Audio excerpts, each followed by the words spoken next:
Hey everybody, welcome back to Sports Clash Radio. I'm your host Chad Martin along with JC Martin, and we're talking pro wrestling stories. We started this kind of off the cuff last week, and it's kind of become a thing. Had some pretty good response out of it. I'm really not sure who's interested in the stories I have to tell, but you know what? I'm going to tell them anyway because there's a lot of cool things that you can talk about as a pro wrestler. You experience a lot of things, a lot of weird things that most normal people never get to experience. Because pro wrestling, there's a reason people get addicted to that. It's like a drug, because when you're out performing in front of an audience and you get a good audience reaction, you keep wanting to crave that. You don't want to crave it, you crave it time after time after time. You want to experience it. And it's so weird when you do and you get out there and you get to perform. And I know when I first started wrestling, I was a nervous wreck. I used to be scared to death of my own shadow. I was a really shy individual, and people who know me now, who didn't know me then, never believe that. They're like, yeah, okay, there's no way you were ever shy. But people who grew up with me know that very well. My own family knows that very well. When I started wrestling, they couldn't believe I was a wrestler anyway. Yeah. I was like, what? No way are you a wrestler and stuff. But my very first match, once I walked out the curtain on my very first match, all fear left me. I haven't been shy from that day forward. From that moment, that was it. And when I see people who are wrestling these days, and when I see people who have their first matches, or I'll tell you this, when you had your first match, because you wrestled a few matches, right? It wasn't what you thought it was going to be. Now, you had a pretty good indication because of the way you were trained and stuff like that. I knew I was about to get my ass handed to me. But you also knew the way you were trained, you weren't trained to have all of your moves down, and your whole match was not planned out or anything like that. I was not a spot monkey. Exactly. And we get a lot of that. Even people who are fans, people will say this. They're like, man, I want wrestling that's good, and I don't like my wrestling this way. But in the same breath, they will mark out big time for these spot matches. They're just basically what they are circus performers who are just performing high spot after high spot after high spot, and that's all they are. There's nothing wrong with high spots, but high spots have to have a place in the match within the psychology. Exactly. And then you've heard the stories that there are a lot of people, a lot of famous wrestlers who they have to have their stuff planned out from beginning to end. And when I first started wrestling, I thought that's what you had to do. Right. I mean, there are people who can actually remember every little thing that they plan out, and that's how they structure their matches, and they get it done. Yeah, I can't remember what we talked about 5 minutes ago. Right. And so, there's no way I could have done it either. So it's a unique monster. And when me and one of my best friends, we got into the business together, and we were going up to Don Bass's to train, and God rest his soul, rest in peace, Donnie. And we were traveling to Jericho, Arkansas. It was a good 45 minutes from home, and it just got to a point where we weren't in a position to go up there all the time and do that. Right. So we had to train closer to home with another guy who'd been working for a while, and he trained us in wrestling. And then he's like, you know what, you guys know more than I do, so y'all can kind of just train yourselves. And that's kind of how we were left on our own. So we had to dissect matches. We had to put in, we would put in tapes, we would record Raw, we would record WCW, see how moves were done. We'd have to play it back in slow motion. We'd watch how moves were done. And then we'd go out there in the backyard and just train. And we would train for hours. We'd spend all day Saturday and Sunday training. Right. And not in a ring, but no, not in a ring. On carpet on the ground, just mats and carpet. That was our training ring. We had probably like an 8 by 10 foot section at one point of just carpet that was on the ground.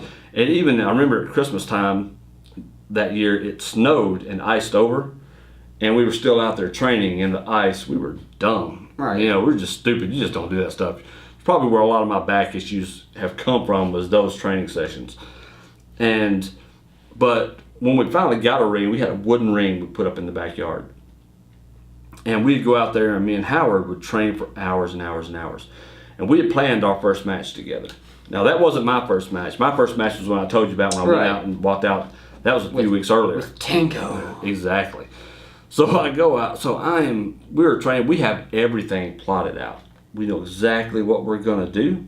We have every spot. We go over this every night. We wrestled we'd do all of our flips and our back flips just to get our bodies prepared for it. And then we'd go in there and we'd work our match all day long. Add stuff to it, take stuff away, make it smooth because we wanted to shine.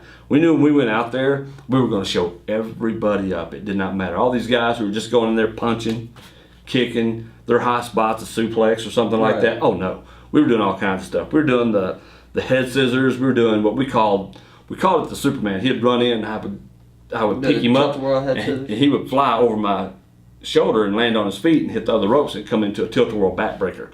We had all these spots. We had all this kind of stuff. We thought we were awesome because we were going to do all these great things. It was going to be, man, when we went to this show, we were going to put everybody to shame. We knew what we were doing. We did it by car light. We did all this other stuff. So we were ready. When they finally called us, all right, the match is happening. It was about 4 weeks after my first match against Tango. This was going to be Howard's first match. Right. And so we went, and let me tell you, when we got to the ring, I was ready. Like I said, I wasn't shy anymore. I was running my mouth. They let me run heel. I guess I just had a natural heel look, and I had a heel mouth because I could run my mouth. That was about the only thing I had. When we were talking on our other podcast about only having a few moves, but really, being able to talk, I could talk. That was the only thing I really had going for me. That and my hair. My hair was so long and pretty. That was about it. I had nothing else going for me. It was the 90s, man. Yeah. You had to rock that hair. And I was. Man, my hair was beautiful. And that's making me sad to even think about it. But we got in the ring. We start working. And we know where our spots are.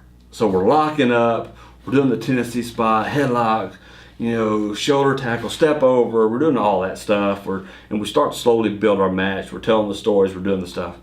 Well, what we never took into account, and this is a problem a lot of people have, is if you're designing a match from start to finish, every spot, this spot follows this spot, follows this spot, and you're working, well, when you mess up, all of a sudden you forget everything else you're supposed to do. We were getting ready to do that whole Superman spot I just described to you. And at one point, but before that, Howard did this move where I'd shoot him into the ropes, I'd bend over, and he would go to kick me, and I would sidestep and grab his leg. It was tucking around my arm. And then what he would do is he would flip over and throw his underleg underneath me, and throw me, and I'd do a front flip and land over there. That was the beginning of the spot for all that other crap. Well, what happened was, before that was another spot where we did a sunset flip. Yeah. And then the next time we'd go into that one, because first he would get me on it, shoot him in again, he'd go for it, and then I'd be smarter this time. Yeah. Except he forgot about the sunset flip. So when I'm waiting on the sunset flip, all of a sudden I got a big foot to the face. And once he hit me in the face, buddy, that was it, because my head just went, what the just happened to me? I just got kicked in the face. And then he's like, oh crap. And then all of a sudden you're lost. Then he goes to do something else, and I don't even know what he's doing because I'm lost on what he's trying to do, because I'm expecting him to do one thing. He's expecting me to do another. I think it's one of the things where he jumps off the top and I'm supposed to catch him. Supposed to. That didn't work out that well either. I'm supposed to catch him into a power bomb or something. He goes crashing to the floor. It was ugly. So we tried to get through the rest of the match. But we were so just shaken. We were literally shaken from it, like, oh my God, we were panicking. So we were cruising along until that kick to the face, and after that, our whole match went real quick. And from that moment on, it kind of showed me that... That's when Howard was working under the hood, right? Yes, exactly. He had the airbrushed skull hood. About 135 pounds, right. And I had long hair, and I was only 185 pounds. It was that whole mop thing I was telling you about last time. Yeah, it was pretty much that. It was bad. And, after that point, we never worked out a whole match again. That's how we learned that, what you don't do? You have your few spots that you want to do, things that are cool. You want your opening spot because you got to start the match hot. You want your finish. And you may have cool stuff in between there that kind of sets it up and builds that match along the way. But after that, we never went in there and said, all right, we're doing this all the way through. I had one guy do that to me. And I'd been in the business at that time about 3 or 4 years. And we were sitting there, and I'd wrestled a lot of people by that point. Because, you said you were working 200 dates a year the first 2 years. And so by that time in my career, and I'm sitting there, and he's telling me, all right, we're going to do this. And he starts planning out everything. I'm like, okay. Okay, he'd been in the business a little bit less than me, but he was one of those guys that had to plan everything out. Right. That's how I wanted. I'm like, dude. He's like, no, man, I'm telling you, it'd be so much better. I'm like, okay, all right. So I just agreed with everything he said until we got into the match. So the first spot was headlock takedown, step over, shoulder tackle, step over, leapfrog. It was a bunch of running stuff. I'm like, I'm tired just thinking about what I'm going to have to do here. Right. So once we hit that, I hit him with the shoulder tackle. I shoot him off. I go down, and when he comes up, he's going to leapfrog me. I just catch him and spine bust him. Boom! Ooh. I just cut it off right there. At the very beginning, I'm like, he's like, man, what happened? I was like, dude, I can't remember. So that was it. I remember perfectly. I just don't want to do that. I'm just not doing all that crap. Are you serious right now? I'm not doing that. And I don't mind doing run spots. I didn't mind doing stuff, but just doing the things that everybody else did, because you'd see lots of guys have the same type of match to where it was, all right, we're going to do shoulder tackle, step over, leapfrog, hip toss, arm drag, snapmare, we'll powder, you come back, and the Tennessee spot was the spot that everybody was doing. Right. I do these things to you real slow, I flex because I'm a heel, and then you're going to get them to me real quick, bam, bam, bam, bam, bam, no matter what it is. And we would do this, and everybody was doing it, and it bored me to do something because I didn't want to be like everybody else. Right. I wanted to be known as the guy who, because I knew that I didn't have the skill set to be a great wrestler. I just knew it. But the difference in knowing that is knowing that you can do other things that are going to make you a good wrestler. All I wanted was everybody to remember me. But it didn't matter if you remembered the move that I did, but you remembered who I was. And you remember next time you saw me that you hated my stinking guts because I made you hate me. And so that kind of became my thing, is I wanted to be the heel that could cheat any kind of way imaginable. And you just hated my guts. I was so arrogant and so cocky that you hated me. You didn't care what moves I did. I had to cover up my deficiency technically by being the best entertainer and just making you hate me. So if I was a heel and you were an audience member, you were fair game, and I didn't care what I said to you. It didn't matter to me. You know, if you were fat and overweight, buddy, that's on you. So don't open your mouth. Now, I wouldn't say anything to the people who weren't talking to me first. Right. But I knew people were going to talk to me. So if you were going to talk smack to me, that was it. To me, you were fair game. And it really, one thing I saw a lot going to your matches, whereas in certain towns, whether it was Selmer, Tennessee, Corinth, Mississippi, Coldwater, Mississippi, Senatobia, it didn't matter. In each town, there was always a section of people. Yes. They were at every show religiously. Yes, they were. Yeah, they always sat in the same spot religiously. Yeah, there were. And you knew that these were the people that were going to say something to you if you were a heel. Yeah, I had I think I told this story where a friend of mine who had been working a couple years longer than I had, his grandmother was a huge fan of his. She's the one that tried to cut me.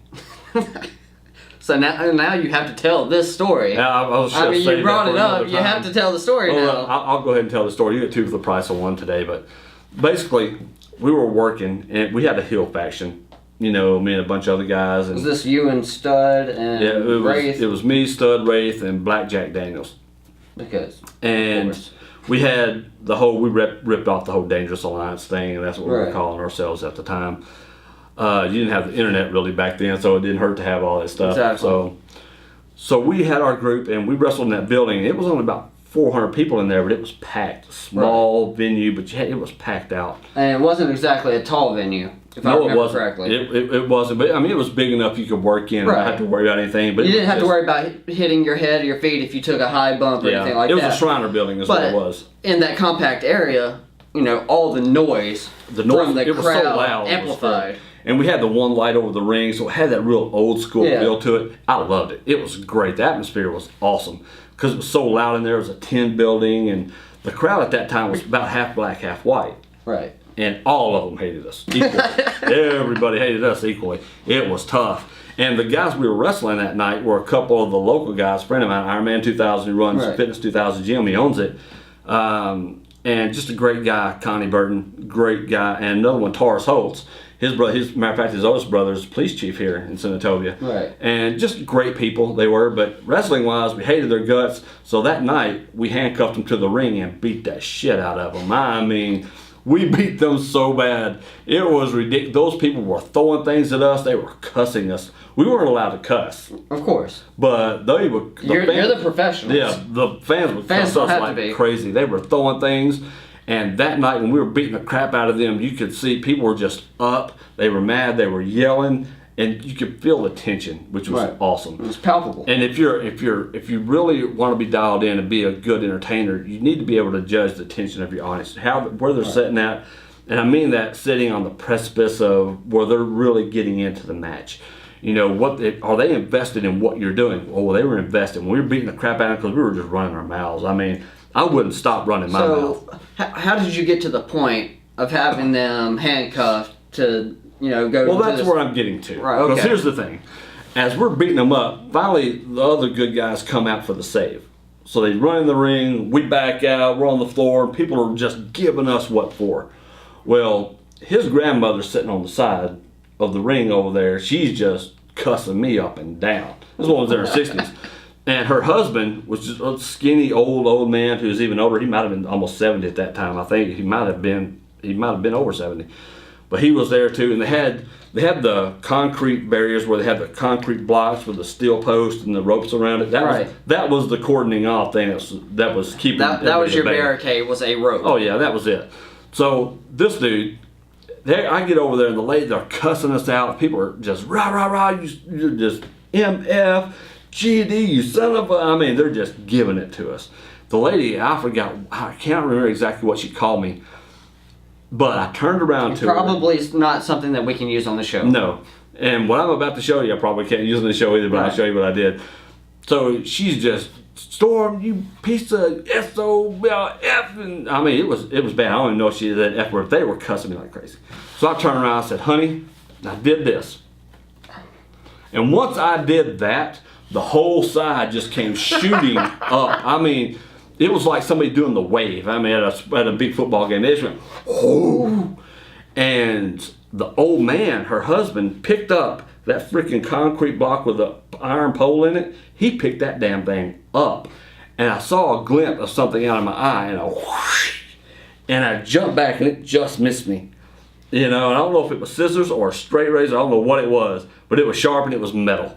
And we were too stupid then to go, okay, maybe we need to calm this situation down. No, that's not what we did. We were like, oh, that all you got? Because then shoes started flying, drinks started flying. You can see in the video where all this stuff was just flying everywhere. Oh, I missed that about the 90s. Security came running out, and they're in between us, and we're over the back of them just egging it on even worse. Everybody's throwing stuff. Black crowd, white crowd, didn't nobody care. They were just all hated us. Right. That was all that mattered. So they finally had to get us to the back and made us go to the back. They wouldn't let us stay out there because it was a full-on riot.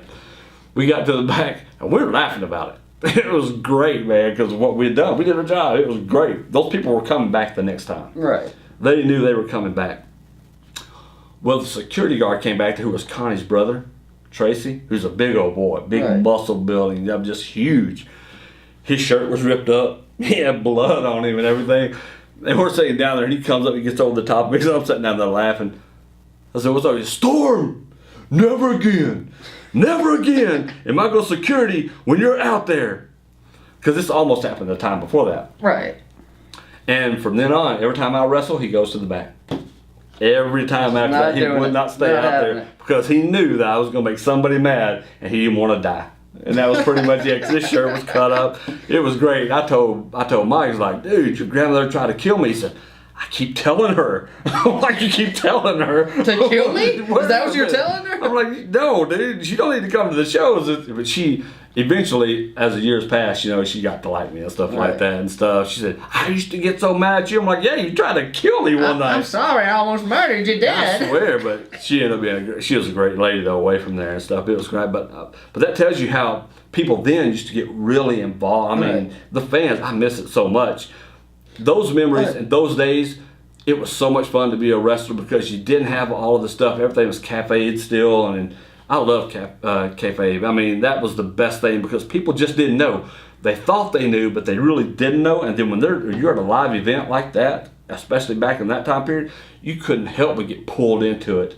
And that's kind of the thing. If you're a good worker and you have, and I'm talking working for being able to perform and pull your audience tell a in story, because that's how you do it effectively. That's how people will remember you, and people did. They didn't remember me from anything great that I did. Right. They probably couldn't tell you one move that They I don't remember did. your finisher. They don't remember your signature. They don't remember your high No, spots. they don't remember any of that crap. But they remember how you made them feel. They remember that for sure. They remembered I was a big time a-hole, and that you hated me. Right. You did not want to. You knew when I came out there.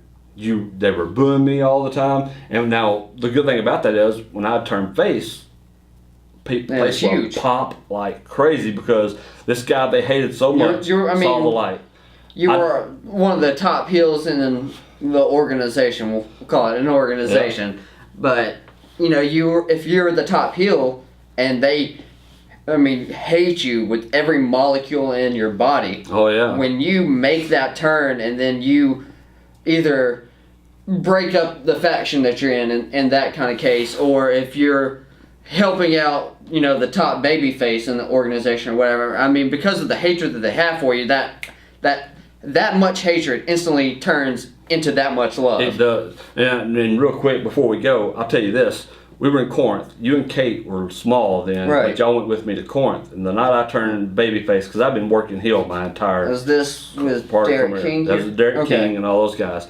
And because that was another part of the Dangerous Alliance group that they Right. took over on that part of it. And I've been heel there, just cutting up. And that's where I almost got into a fight there with Right. a bunch of guys because I was, talking smack to their girlfriends. But at that show, when I turned face and I turned on them, we had grown men crying, saying, "We knew you'd see the light. We knew you were going to do this storm." It was, we're just getting hugs and all this stuff. And I was like, "Whoa, wait a minute." I remember telling Blackjack, and like, "Dude, these people were crying."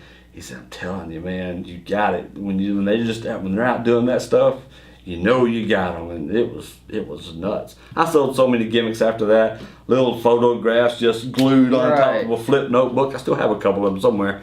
I sell all kinds of stuff, but it's all in how you work the audience and how you bring them into your story. And if you can connect with an audience, you don't have to do all the crazy stuff. You just have to be able to connect with an audience. If you can do that, you can be in this business. Now, the business has changed a lot.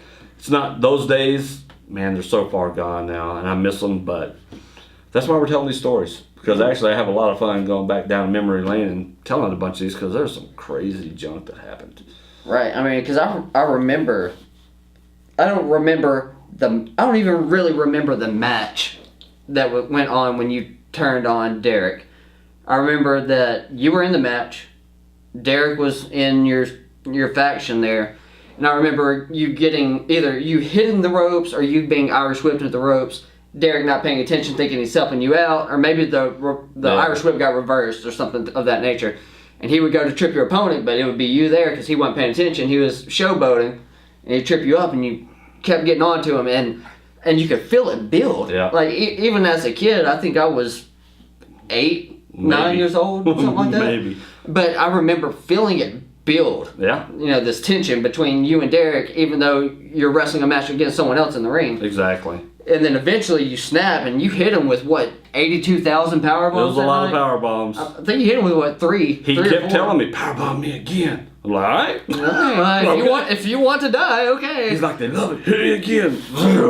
But every time It you was hit him with great. the power bomb, man, the place erupted. Oh, they went nuts. They're like, "You just killed Derek King." Because 2 months later, we had a Loser Leaves Town match that That's right. we worked because he was going to Power Pro Wrestling, starting on TV there. So, which was another great match. They put me over so hard. I'm gonna tell that story later because I can go on stories all Right. night long. We'll tell them later, but guys, that's it for the stories this week. We got a lot more. Thanks for tuning in, by the way, taking a walk down memory lane with me. If you got questions or anything like that from any of these stories, or just certain stories, maybe you witnessed something that I forgot, or you have a wrestling story of your own, let us know. Talk about it in the comments. Visit our Patreon page, patreon.com/Sports Clash Radio or Sports Clash. You can follow us on Facebook, Sports Clash Radio, Twitter, Sports Clash Rad. Let us know. Subscribe to our YouTube channel. Go Like on there, the video. Share the videos. Get them out there. make people aware of the stuff. If you have any suggestions, comments, if you don't like it, hit the dislike button too. You can do that. It's a free country. That's what we love about America. Talk to you guys soon.